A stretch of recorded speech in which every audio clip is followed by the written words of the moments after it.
Saktong tambay po tayo sa It's Showtime kasama si Mamay Entrata at narito po ang mga kaganapan kasama si Inday at ang kulitang mga hosts Vong, Jong, Ami, Maymay at saka ang kanilang guest news of course sa It's Showtime kanina. Let's go and watch this! Sana daw palagi nang nasa It's Showtime si Maymay Entrata. Mapagbigyan kaya ng ABS-CBN at ng GMA Network ang kahilingan ng mga taga-subaybay ni Maymay Entrata? Let's go and watch this!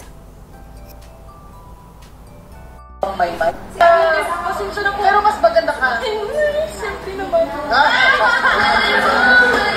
Hey! Let's go!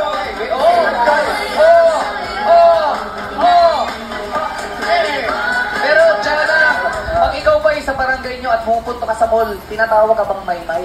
Sa school po. Sa school? Sa school? Ate Maymay. O, no, sinasabi mo, tinatawag kang Maymay. Yes. Yes! Bakit? Kung ikaw si Maymay sa school nyo, sino naman ang nasa puso? Yeah! Kinabahan si Maymay ba? Kinabahan ako. Sino ba nasa puso mo ngayon? Maliit lang po yung puso ko pero marami pong nandito. Sino yan? Ano po yung boyfriend ko po? Ay, boyfriend ng Jana. Asawa mo ngayon? Ilan po boyfriend mo? Alam niya.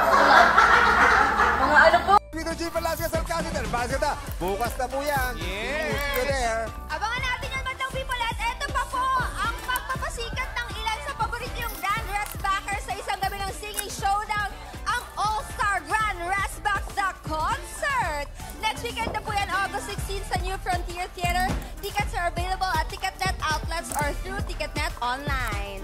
At maraming salamat sa iyo, Maymay! At maraming salamat, Madlang People, TFC subscribers, Madlang Showtime Onliners, kapamilya, kaibigan, mga kapuso. Magkita kita bukas, 12 noon. This is our show. All time is show!